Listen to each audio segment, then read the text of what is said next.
Hey everyone! Today is another aromatic, fragrant video. We're going to be discussing two fragrances. Today both are from Chanel. These fragrances are listed in my current rotation. I am actively using them right now. One of them is a bit surprising for this season, but nevertheless we're going to discuss it. The first fragrance in the lineup today is Coco Chanel. This is an iconic fragrance composed by Jacques Paul in 1984. It is wonderful in its own right and is a direct reflection of what 1984 or 80s in general were all about in the fragrant world of perfumery. And it was loudness and proudness and a lot of heady aromas. Spicy fragrances were in a position of respect. And they were very frequently produced and composed.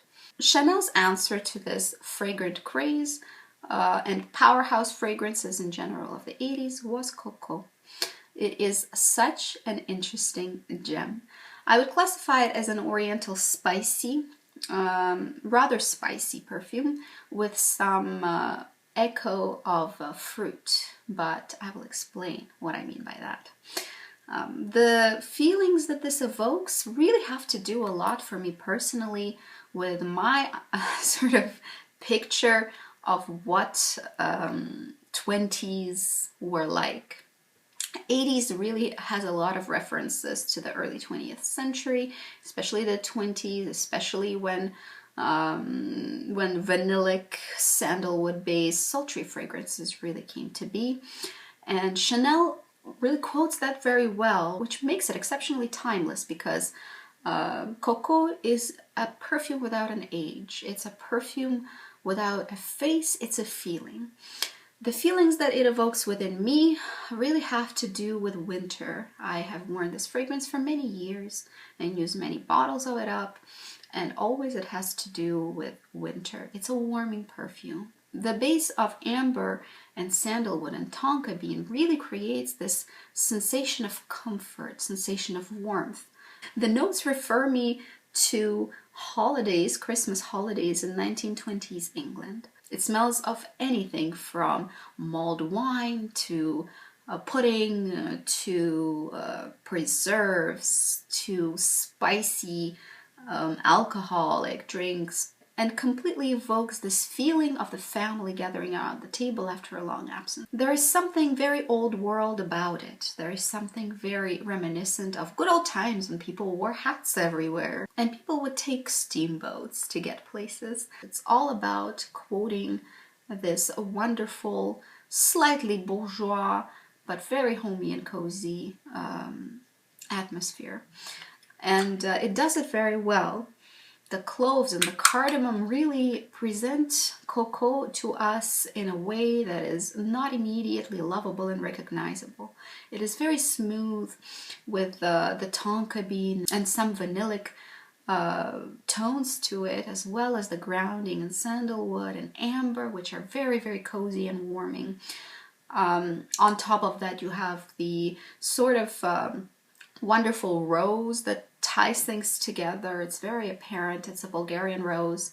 And usually I describe floral bases as white florals or nondescript florals or purple florals because usually they're not very distinguishable in these kinds of fragrances. But in Coco you can tell it's a rose because a rose smells like an old rose. There's a certain powderiness to this scent. And this powderiness is very cozy. It's very 1920s vanity with a lady of the house having a powder my nose moment. But all of that is really atmospheric and really referential. Such a wonderful gem. I think people who can tolerate spicy fragrances and are not afraid of experimentation can really benefit from smelling Coco. I have to state that sillage is really a lot more than average. Moreover, the fragrance has tenacious lasting power and will stay with you the whole day. So you better love it. If you don't love Coco, you really can't get away from it. It's on you, it's stuck to you, and it's moreover stuck to you for days, to your clothing at least. So such an interesting scent, but there are some caveats, including if you like to change your perfume throughout the day, that's not going to work.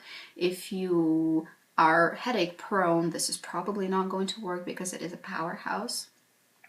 If you have allergies, or people around you have allergies, or if you are in close quarters, close to other people who are prone to headaches, this is not going to work.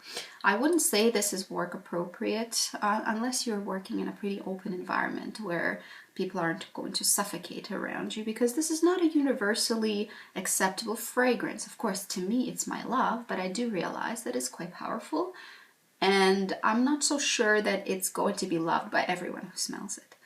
However, it is such a wonderful gem. I really, really encourage you to smell it if you want to experience the 80s roar, because it roars. It's a really, really wonderful gem that gets overlooked a lot of times because it does have this vintage component to it, which I think is charming. The second fragrance we're going to discuss today is also a Chanel. This time we're talking about Chanel Chance Eau Tendre. It's the pink one.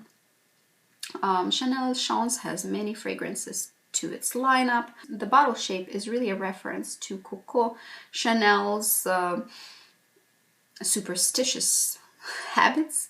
She was a very superstitious woman, and this kind of refers to the Wheel of Fortune. Of course, it's called Chance, fortune, and it's quite a interesting take on Chance. I have to say, I have owned Chance previously, but I must note that every Chance, all the different flankers of Chance are completely different fragrances. They have very little to do with each other, in my opinion. Now, I have no plans to purchase any other Chances, but this one really captured me. It captivated me, grabbed me, and never let me go. What happened was, before the holidays, this is a fairly new bottle, believe it or not. I'm halfway through it already, but I just purchased it maybe a month and a half ago. So I pretty heavily used it. And I will explain why when I get to the longevity of this fragrance, as you can guess. So this is an eau de toilette. I got it in the 50 milliliter format because I prefer to get smaller bottles, as I have a lot of fragrances to go through. And then I just repurchase. I don't mind repurchasing. So this one was really an accident. I was passing by it, I spritzed it, and all of a sudden it has finally clicked. Although I smelled this fragrance many, many times before, I have to say that I've never experienced it in the way that I'm experiencing it now. Something must have changed my hormones, my nose, my brain, I'm not sure. But I don't think that the fragrance changed. So something happened, and now it is absolutely my jam, and it is jiving with my chemistry very, very well. What is this fragrance? This is an uncomplicated child, innocent child that it awakens within you. There is nothing contrived or cerebral or really complex about this fragrance. It's quite simple, really. It is a fruity floral, and fruity comes first in my opinion. It has this quince, very appley feeling about it, very fresh. It's really freshened up with a very, very good dose of grapefruit, which, by the way, tends to make people think you're younger than you are if you're using a fragrance with grapefruit notes, prominent grapefruit notes. And it has some florals. Really, for me, the jasmine is not detectable. Other notes are really not there at all. Hyacinth is there. Hyacinth makes it ever slightly floral instead of completely fruity. And it really has this powdery quality to it that settles down on your skin in a more sophisticated way, and very Chanel-esque, I would say.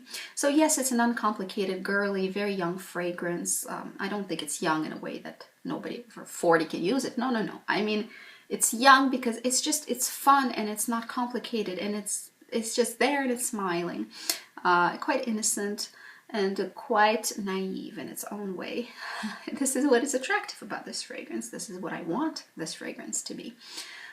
This powderiness adds a little bit of sophistication, but the sophistication of a young French girl who, you know, doesn't wear much makeup but slaps on red lipstick and wears all black out. And then she goes to an art gallery event. But she's really easy going, and she's really having fun with life. This is what this fragrance seems like to me. It describes a person rather than a place, and rather than a time. And this person is quite a happy girl.